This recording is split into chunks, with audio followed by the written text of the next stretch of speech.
tarehe 22 mwezi wa 3 2026, wiki chache tu tunaelekea kusherehekea sikukuu ya Pasaka. Sasa tunakwenda kuangalia alama za mauti ya Yesu. Naomba nimshukuru Mungu kisha tuendelee. Baba Mungu, nashukuru kwa neema iliyosababisha umtoe mwanao Yesu Kristo ili aje afe pale msalabani kwa ajili ya dhambi zetu. Tunalibariki jina lako kwa neema hiyo. Asante kwa kuwa tulikuwa hatustahili, lakini ukatustahilisha kupitia fidia aliyoilipa Yesu pale msalabani. Tunashukuru kwa sababu tulikuwa si kitu kwa dhambi tulizokuwa tumezifanya zilizotutenga na uso wako, lakini kupitia fidia ya alama za mauti ya Yesu alizozipata pale msalabani, tunashukuru kwa sababu kwa kupigwa kwake sisi tumepona, tena tumestahili kuwa wanao wa kike na wa kiume. Nalibariki jina lako tunapokwenda kuziangalia alama hizi. Naomba Roho wa uzima azungumze na mioyo yetu. Asante kwa kuwa mipango yote ya adui ilishasambaratika zaidi ya miaka 2000 iliyopita tangu tulipolipiwa fidia. Katika jina la Yesu aishiye na kutawala, amen. Alama za mauti ya nani? Alama za mauti ya Yesu. Kabla ya kuziangalia, tuwe na utangulizi. Kwenye utangulizi wetu tuangalie mambo mawili. Kwa kuwa tunaangalia alama za mauti ya Yesu, basi tujue kwanza Yesu huyu ni nani, lakini pia tujue mauti ni kitu gani, kisha ndio tuende kuangalia alama za mauti yake. Sawa wapenzi? Amen. Yesu kama Yesu, mwandishi mmoja anasema katika Yohana 1:1, hapo mwanzo kulikuwako neno, naye neno alikuwako kwa Mungu, naye neno alikuwa nani? Alikuwa Mungu. Lakini tunavyofahamu ni kwamba neno ni wazo lililobalishwa nini? Sauti. Kwa kuwa neno ni wazo lililobalishwa sauti, huyu mwandishi pamoja na kwamba aliandika hapo mwanzo kulikuwako neno, lakini tunachopaswa kuelewa ni kwamba hapo mwanzo kulikuwako wazo. Nalo wazo lilikuwako kwa nani? Wazo lilikuwa ndani ya nani? Nalo wazo ndiye nani wapenzi? Ndio Mungu mwenyewe, kwa sababu huwezi kutenganisha Mungu na wazo lake. Vile ambavyo sisi tulioko hapa kila mtu analo wazo lake, sasa huwezi kutenganisha mtu na wazo lake. Ulifika sasa muda Mungu alipotaka wazo lake lifanye kazi, akalibalisha sauti, akaitwa nani wapenzi? Neno. Kwa hiyo neno la Mungu ni wazo la Mungu lililobalishwa nini wapenzi? Sauti. Kwa hiyo mwandishi wa Yohana tunaweza tukasoma hapo mwanzo kulikuweko wazo, nalo wazo lilikuwako kwa nani? Kwa Mungu, tena ndani ya Mungu, nalo wazo alikuwa Mungu mwenyewe. Mungu alipotaka kutendea kazi wazo lake akalibalisha sauti. Wazo la Mungu alipobalishwa sauti akaitwa neno. Ndio maana Biblia inasema hapo mwanzo kulikuwako neno, lakini asili ya neno ni nini? Wazo. Kwa hiyo nilipenda tunapojifunza alama za mauti ya Yesu tuwe tumemwelewa Yesu ni nani. Amina. Mwandishi anasema hapo mwanzo kulikuwako neno, lakini asili ya neno ni wazo. Kwa hiyo Yesu kabla hajawa neno alikuwa wazo. Amina. Kwa hiyo Yesu ana uungu uliotimia, kwa sababu huwezi kutofautisha mtu na wazo lake. Huwezi kutofautisha Mungu na wazo lake. Kwa hiyo neno la Mungu ni Yesu ambaye ndiye wazo la Mungu. Kwa hiyo Yesu ana uungu uliotimia, kwa sababu kufanyika kwake mwili hakubatilishi asili yake, kwamba yeye ni wazo. Ulipofika wakati wa kuwa wazo alikuwa ndani ya Mungu. Ulipofika wakati wa kuwa neno alibalishwa sauti akawa neno. Naye neno alipofanyika mwili, ndio maana leo tunamuita Yesu. Sawa ndugu zangu? Kwa hiyo tunapojifunza alama za mauti ya Yesu, Yesu mwenyewe ndio huyo. Ashukuriwe Mungu kwa sababu Biblia inasema mjue sana Mungu ili uwe na amani. Usipomjua Yesu ni nani, unaweza ukawa na mapungufu ya amani katika maisha yako. Jambo la pili, tuangalie mauti ni kitu gani, kisha tuangalie zile alama. Kwenye mauti ni kitu gani, tutaangalia vipengele vifuatavyo, viko kama 8. Cha kwanza tutaangalia mauti ni nini. Cha pili tutaangalia mauti ilitokana na nini. Cha tatu tutaangalia wajibu wa mauti hasa ni nini. Lakini kipengele cha 4 tutaangalia wajibu huo wa mauti unalenga nini.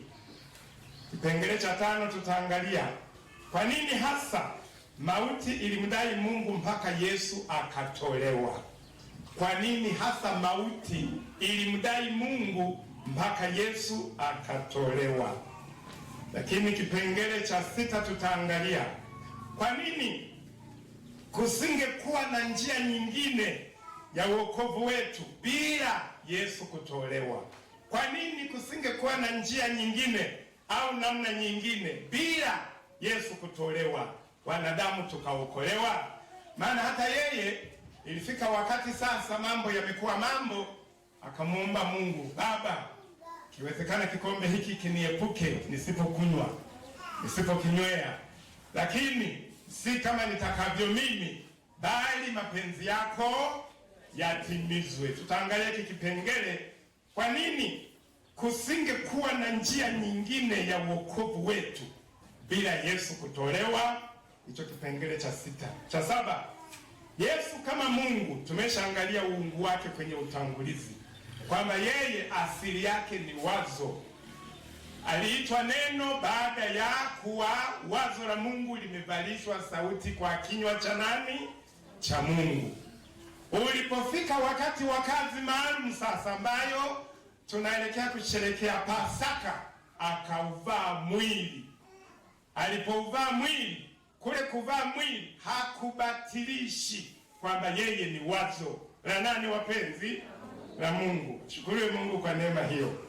Kwa hiyo kipengele cha 7 tutaangalia Yesu kama Mungu alijiunganishaje na mauti hata ikamthubutu, kwa sababu mauti haimuwezi kabisa Mungu. Hata yenyewe inajijua mauti haimuwezi kabisa Mungu. Lakini Yesu mwenye uungu uliotimia, kwa kuwa yeye asili yake ni wazo, tena ni neno, japo amevaa mwili, haibatilishi asili yake.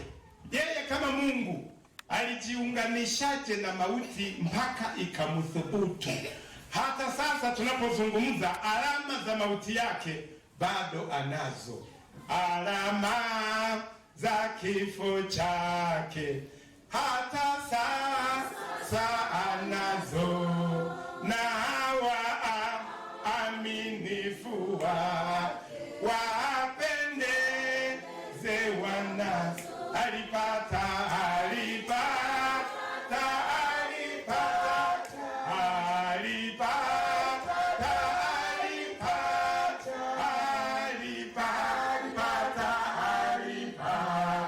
kwetu alama hizo. Yesu kama Mungu alijiunganishaje na mauti mpaka mauti ikamthubutu? Hicho kipengele cha 7. Na cha 8 sasa kinachotupeleka kwenye lengo letu, mauti hiyo ilimuingia Yesu kwa njia zipi? Hicho kipengele cha 8 sasa kitakachotupeleka kwenye alama za mauti ya Yesu. Mauti hiyo baada ya Yesu kujiunganisha nayo ilimuingia kwa alama zipi? Bwana asifiwe sana. Tuanze kwenye mafafanuzi sasa. Mauti ni kitu gani? Mauti kama mauti ni roho kamili. Mauti ni roho kamili inayojua ladha halisi ya damu iliyohusika au inayohusika kufanya dhambi. Mauti ni roho kamili inayojua ladha halisi ya damu iliyohusika au inayohusika kufanya dhambi. Mauti ina uwezo wa kunusa hapa katikati yetu. Nani ana harufu ya dhambi? Nani ana harufu ya dhambi? Inamhesabu ni mteja wake. Haijalishi hata kama tunaishambulia kwa jina la Yesu, kwa jina la Yesu ni sawa na kumshambulia askari wakati wewe ni mtuhumiwa. Halali yake tu. Bwana asifiwe sana. Kule ambako tumetoka kwenye ibada nimewaambia polisi sio mtu wa kuogopa. Polisi ni ndugu zetu kabisa. Polisi ni majirani, tunaishi nao.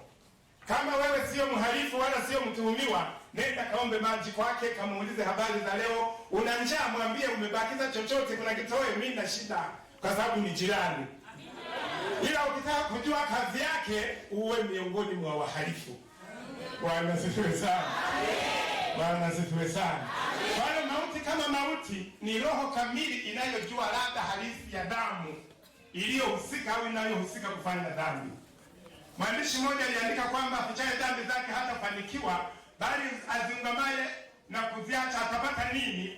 Yaani kama unasikiliza neno la Mungu, kama unasikiliza alama za mauti ya Yesu, kama unasherehekea Pasaka huku umeficha dhambi moyoni, jiambie wewe ni mteja wa nani wapenzi?